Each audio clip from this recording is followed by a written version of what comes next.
Russia in Ukraine Arun Meklain Indo pui panhina khan Soviet Union in nena anchan hriat rengna turin Moscow khopuya Red Square military parade nei turin inbuat saina ankal pui mekani voin hi kumsang ni somni le panni meini ruk ania Rainbow Mizo Channel thirtu zong te chibai ule Russian news agency zong zinga number 1 ni na haumek tu the Moscow Times chuan voina an report danin Russia chuan Ukraine ramchunga special military operation thani chuangjat mai anei toa Russia hian athil tumber chu natji zirtir na pomtu sipai hota chu nuai bovek ania mase indo pui panhina nena kanchan hriat rengna turatana kumtina hun kan mantrin Victory Day hian Ukraine ramchunga military operation kalpui mek hi lotling takin zofel ani man tolo mai thayani antia Moscow Times sian han report dan chuan kumsang khajakua somli le panga khan Soviet Union chuan Hitler sipai nazi holaka khan nenaro pui takmai anlo changtoa khan hena hriat rengna tur khan Red Square military parade nei turin Moscow khopuya inbuat seina akal pui mupa meini ko hi Russia tan chuan holiday zonga po holiday ro pui berle lianber ania kumina Russia in Victory Day kan manna tura hian Russian military ta chuan parade nei turin inbuat seina lian tham takin ankal pui meka mase Ukraine ramchunga thlani chuangjat mai special military operation hi kalpui ani toa kan sipai tele kan sarkar chuan athil tumber chu Ukraine ramchunga hian natji zirtirna pomtu sipai hota chu nuai bovek ania tuntheng hian Russian military ta chuan lotinna lian tham tak Ukraine ramchunga hian soitur anla nei lowa President Vladimir Putin chuan karthar lawam tur thotan nia Victory Day kan manna hian kan sipai hoten Red Square military parade annei na hmuna indo pui panhina nena kan chan hriat rengna turin victory speech anei dona heta hian Ukraine ramchunga special military operation kan nei na po nena kan chan thu hi puan man atuma mase nena thucha asoi huna hian indo pui panhnia nena kan chan bak kha Ukraine ramchunga special military operation kan nei na nena thuero chu asoi thaidon lawani antia The Moscow Times sian han report zeldan chuan meini kwa hian Ukraine ramchunga nena kan chan thu asoi man don lo wang hian President Vladimir Putin chuan special military operation nilawin Ukraine ramchunga hian indona diktak apuangin hanren thu hansoya chu chuan anghong tur lian tak mai chu indo pui panhina hun lai khan kanral thuam nei zong ta chu natji ho beina turatan khan man ania khatiang chia khan Russia in ral thuam anei chi rang ta chu laomin lian lema sela Ukraine laka hian an mangai don ani antibok The Moscow Times sian tunkar tir lampang atang khan Victory Day Russian sipai ten Red Square military parade annei tur chungchang le Ukraine ramchunga operation ankalpui mek chungchang hi khai khin na annei deurang toa The Moscow Times sian hansoi zeldan chuan kumdang zong ain tunkar lawam tur thotan nia Victory Day military parade annei na tura hian Ukraine ramchunga sipai le ralthum tam tak mai ta chu thonlu ani wangin Russia in Victory Day kan man to zong atanga chut chuan Russian ralthum an phau chua tur ta hi atlem le donani antibok heiba ka hian President Vladimir Putin a thucha soitur chungchang hi an focus lian tak ani boka Ukraine laka hian nena achan man don lo wangin special military operation chu thak thangin danang takin Ukraine laka hian indona apong donani anti Moscow Times sian he thu an chua hi Russia ramchunga politician lar tak tele mithiam big te an komna tranga an ngai dan an lak khom te ania an soizel dan chuan President Vladimir Putin nena in thian thatak maile in nai taka omrang thin Kremlin thupuang tu Dmitry Peskov point Ukraine ramchunga special military operation kan nei na hian nena kan chan na turin chanstra kan la nei rilawa President Vladimir Putin chuan Victory Day meini kwa kan man tura hian Ukraine laka hian nena kan chan ngai na turin danang takin indona diktak war chu apuang mai thayani atibok ama zong kha chuan Russian media rang ta hian Russian sipai te Ukraine ramchunga an chet na chanchin an soina zong a hian war ti trong kam an man chuan an media te ti top sakin permit an ti top saka media person than khat phai chuan invasion tia Ukraine runna anga an soya wangin an man hial ani Moscow Times chuan an soi danin President Vladimir Putin hian indona apuang ani chuan Ukraine ramchunga Russian sipai ta chetna zongjong chu special military operation nitolowin Ukraine laka indona tiin media zongjong ten an puang thai to don ani antia Mashe hetiang hian Russian President hian apuang ani chuan Western ramsang sang trangrol poltele US ngai po anin rol mai thai ni in an soya Moscow do dal zonga direct atran puina anron nei ani chuan President Vladimir Putin hian ama po alo soi fo to thin angin chutianga ron in rol telaka chuan indona hi puan chun zom zel ani anren thu an soi bok tin Russian special military operation Ukraine ramchunga anai meka hian Russian sipai nunna chan antam to leni tin Moscow Times hian an report tel bok ani Moscow Times in an report ang deuh tho hian khovel ram sang sang ten Russia in Victory Day an man tur hi an thlir lok na sa hlea The Pentagon chuan thu chua an siam danin tun thleng hian Russian sipai ta chuan Ukraine ramchunga hian nena le hlotin na lian tham soi tur engma an la nei lowa chu wangin mei ni kwa Victory Day an man huna hian President Vladimir Putin hian indona lian tham jok Ukraine ramchunga hian kalpui turin a declare mai thani antia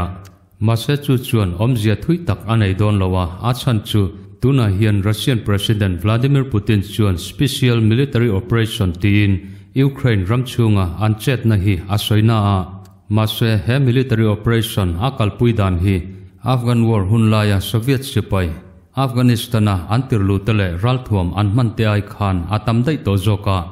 heng thu Russian media ten anvor dar chem hi khovel room traina turle Ukraine anvauna tana anman ruwa ania tuna hian Ukraine ramchunga hian indona rap thak tak chu akal pui mek reng towa Mashe nena achang thai chuang lawani anti British Defense Ministry point thu chu an siam danin Russian President Vladimir Putin hian Ukraine laka hian indona ahran pa apon tharle po angai tolowa Russian President Vladimir Putin chuan athen om ramte takte mai haruna Mashe hlotlin na engma amhu thailo wangin Kremlin thupuang tu Dmitry Peskov point hlotlin na lian tham soi tur an la nei lo zia apom thu asoi chuak to boka Ukraine ramchunga civil mi ta thina rap thak tak tak mai an thlen tir meka Russia chuan nena chan handu ema wangin khopui rang rang ta chu missile le bom mangin na satakin an beya hengte wang hian mi puinun na chan an tam to hlea civilian te himna turpo ngai tu mi alowa Russian sipai ten van bo rok lamatranga an bai chem na chan hi ground na Ukraine sipai te an hnelo wang ania Mashe Ukraine khopui rang rang tele thingtlang kho rang rang ta chu van bo rok atangin na satak takin bomma sela Russian sipai ta chuan ma anson tak tak thailowa mun thlen khata mason na nei ma sela air support thatak maya andong chungpoin Russian sipai ta chu mun tam taka ground na tangin norkir mek ani bokani anti The Moscow Times chuan an report danin meini kwa Victory Parade military ten an nei na tura hian ground combat anti leilama indona tanan mantrin Russian tank tam tak tele missile system tele aircraft tam tak ta chu Ukraine ramchunga thonlu ania chu wangin kumina Victory Day military parade tan nei na tura hian ralthuam Russia sarkarin aphau chua tur hi ground combat za somthum pakhat chau anidona chungta chu chihrang rang somni panga anidona nikum lama Victory Day kan manna Russian sipai ten Victory Parade an nei trum khan ralthuam an phaulan kha atam hlemaya Kamilaka Khan chuan kumina hian aza ve deuh thaw atlan hiam dona nikuma khan ground na chachi ralthuam chihrang somthum le panga tangin ralthuam za somkwale pariat zat mai phaulan ania hei hian chiang taka alantir chu Ukraine ramchunga hian Russian sipai tele kan ralthuam chihrang rang ta chu thranem tham tak mai thonlu ani ti alangani antibok voin chama dar somvela Al Jazeera in han report dan chuan Ukraine khopui Kherson City Regional Council chuan thu chua an siama Russian sipai ta chuan Kherson khopui chunga anok chin chunga mei nikwa hian victory celebration nei antuma hei hi indau pui panina nenan chan hriat rengna tana an buat sai ania Kherson khopui chunga zai thiam te lem chan thiam te le lam thiam ta chu Russian hoin Victory Day an mana pianga aurolna tana an man an slogans tele an nam la le lam dan te zirtir tumin an kowa matse Ukraine khopui Kherson City om heng lemchan thiam te le zai thiam te lam thiam te hian Russian sipai ten an som na hi an hnola wangin Russian sipai te chuan Crimea an ma ni thlop tu te mo Ukraine ramchung region tangami te cha khom turin man lamekani antibok Kherson khopui chunga hian zai thiam te le lam thiam chi hrang te chuan Ukraine sipai ten an op chin chunga Russia in Victory Day an man rol chia hian Victory Day mangve turin an in buat saya Ukraine sipai te chuan Kherson khopui chunga hian mun himlai bik siamin van bo rok lama le leilama tanga beina an to theina zongzong laka uluk takin ven himna an kalpuya helai muna hian Ukraine flag tele Ukraine namla te sain meini kwa karthar lo om tur thotan nia hian Russian sipai ten an namla te sa Victory Day an man rol chia hian Ukraine namla te sain hun mangve turin an in buat sai ve bok ani heti lai hian Russia in Ukraine arun mekna Ukraine sipai te tranpui turin US intelligence te chu an in rol ngai ani tin han puwa nimin lama kan chanchin thara kan soilan tawang khan an puna masajok chu Russian sipai general te tha an ni chungchanga hengmi te hi target an ni theina turin US intelligence te chuan anom nam mun Ukraine sipai te hena hian an hril thriani an tia mase US intelligence agency rang te chuan an in rol lo thu an soi ve thung ani kha NBC News Agency chuan an report danin Russia chuan Ukraine ramchunga lotlin na lian tham an nei thei tak lo wangin US chu an pu chiat belzela an in dolong chuan vor Moskva ka pil hani chungchanga khan US intelligence te chuan Ukraine sipai te chu tranpuin khalong ka pil hani theina tur khan rom manna engkim an siam puyani tin an pu le ta ni an tia mase NBC News hian an report zeldan chuan Moskva long ka pil hani chungchanga khan US intelligence te in nam hnoina le in rolna engma aom lowa Russia hian ramte takte aruna lotinna nei theilo wangin amol phona chu thubona turin dot thu tam tak athe dar thinani anti Pentagon thupong tu John Kirby chuan asaidanin Moskva long kapil ani theina tur khan US intelligence te hian information engma Ukraine sipai te hena hian kan pelawa kharal relna khan US chuan inrolna pakhatma anei lo boka Ukraine hian anma niram chunga intelligence agency thatak le chak tak mai annei ve bok te hi Russia chuan ahrenga an tuipui chunga Russian indolong Moskva ronlut kha lotaka target tur hian Ukraine intelligence te hi an chak to kani atia chuwang chuan ramdang tranpuina anma molawa Russian general ho thana zongjonga po khan Russian general te target tur khan anom na mun kha an du duin an trakin an chui chuak ve thei bokani ati John Kirby hian athutlang komna chuan Moscow hian amol phona liakhuna tan adu tuin Washington hi minpu turani lowa Ukraine ramchunga lochamna lian tak mai anton mek hi anpom mai turani atibo Khovel media lian jongjong deuh thoin Russia in meinikwa Victory Day an man tur le Ukraine an runa chungchang hi an soina sahlea Russian sipai ten Ukraine ramchunga lotlin lian tham an nei omchun missile le rocket thatak tak tele aircraft thatak tak mai nei Russia tan chuan longchol na khopui tuipui kammaya khopui lian tak mai om hi lak harsa anilowa Ukraine khopui an lak omchun Mariupol khopui chunga hian nasatakin Russian sipai ta chuan nunronna anlan tira Mariupol khopui chung optu ta jinga an sipai how to luber general chuan thuchua asiama Mariupol khopui chunga civilian laom zongjong ta chu meinikwa Victory Day lomna annei na tura hian Mariupol khopui chunga hian Victory Day celebration hi manve antuma karenge mozat chunga tan concentration camp an siama he concentration camp a hian Mariupol khopui chunga civilian laom zongjong ta chu khunglu vek antumani tin Mariupol city mayor chuan thuchua asiamani Russian general chuan he thuchua asiam na hi paper phek ni ania Mariupol khopui chunga civilian laom zongjong hena pek ania concentration camp tia an soi hi area zau tak mai huangin siam ania camp pangai tak angin siam anilowa Russian sipai ta hian a area big an siama hemi area chunga hian Mariupol khopui chunga civilian om zongjong ta chu khungkhom vek antuma tichuan hemi chunga hian zalen takin kodlaya po andu duin ankal theidon ani tin Russian general hian thu chua asiamani hetianga Mariupol khopui chunga thil ain lumlet mek lai hian concentration camp ma lut lo te hi chu Mariupol khopui chunga Azovstal steel plant chu Russian sipai te hian mei ni ko main lak ngei antum dona indona lian tham tak mai kalpui tran ania concentration camp ma hian civilian te hi anlut lo ani chuan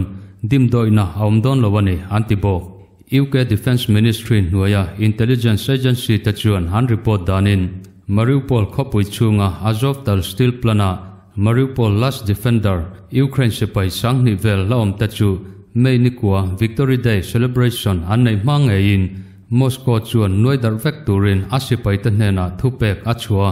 nimin lama kan chanchin thara khan Azovstal steel plant hi nasa takin han beitran le ta ni ti kha kan report towa voin lama UK intelligence ta hian an report dan chuan voin mei ni ruka hian ani ni na tan Russian sipai ta chuan Azovstal steel plant hi nasa tak main an beizui lea Azovstal steel plant nuaya tom him na nei Ukraine sipai peng pakhat Azov regiment ta chu lu chuangai tumin han bei meka Azovstal steel plant le ache vela hian ground na in ka na rap thak tak mai athleng meka Russian sipai ta hian Azovstal steel plant latur hian daipuyan thak anin hi na chau aneya mase Russian sipai nun na chan han tam tol hleni antia hemi chungchang hi Al Jazeera in han report dan chuan Russian sipai ta chuan unprecedented in ama alo soi photo thin angin natji zirtir na pomtu Azov regiment ta chu nuai bo vek antuma wangin Victory Day mangai hian nuai bo ani theina turin ground na trangle van bo ro ka trangin Azovstal steel plant hi nasa tak main an beya mase Azovstal steel plana Ukraine sipai omta hi antran mun athat ema wangin ground na anin kana wang hian Russian sipai ta chuan nunna anchan nem to hlea Azovstal steel plant nuaya antom himna mun underground tunnel anti chu Russian sipai ta hian anlu chua vek thailo ani poin anmani dodal tura ron chuak le thaitolo turin Azovstal steel plant underground tunnel hi achuana kongjong hi kharpin sakvek antum donin an report bok ane heti mek lai hian voin khan Germany chuan thu chua ansiama Germany Defense Minister chuan asaidanin Germany sarkar chuan Ukraine sipai te tranpuina turin self-propelled howitzer santi ta chu pasari anthon lu donani ti apuanga hebaka hian Netherlands chuan Ukraine tranpuina turin howitzer panga thon lu turin thutluk na anlo siam to boka Germany Defense Minister hian asoizel dan chuan ralthuam lian tham tak tak mai heavy artillery hangchi ta chu Ukraine sipai ta hian an man ngai lo thilte ani wangin duangin an mang tangkai tok lowa heng ralthuam ta hi ramthrang ten Ukraine sipai te tranpuina tur hian thon lu tran an tum me ka wangin Ukraine ram chunga ramdang ten an thon lu to baka ramdang ten an thon lu belzel tur ta hi Ukraine ram chung athlen ruala Ukraine sipai ten nal takle omzenei zoka an man thaina turin Ukraine sipai ta chu Germany ramchunga training an pedonani ti apuanga Germany Defense Minister Christine Lambrechian Ukrainian sipai ta hi Germany sipai ta le ramthrang NATO sipai ten karle tang hian training hi an petran donani ti apuang boka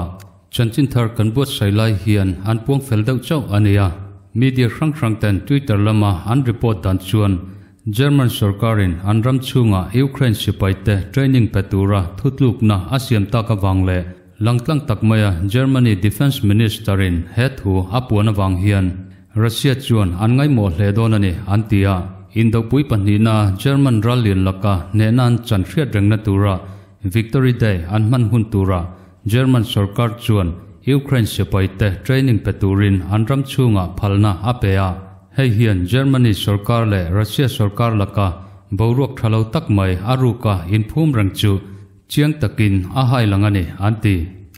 ole khati jongkha tuntrumata na chanchin thar kanbuat sai thaite nile phot sela kan video te milo clear sakthina wangin inchunga lom thu kan soya Rainbow Mizo channel hian chanchin thar dangnen dam takin kanin tongle thau don nia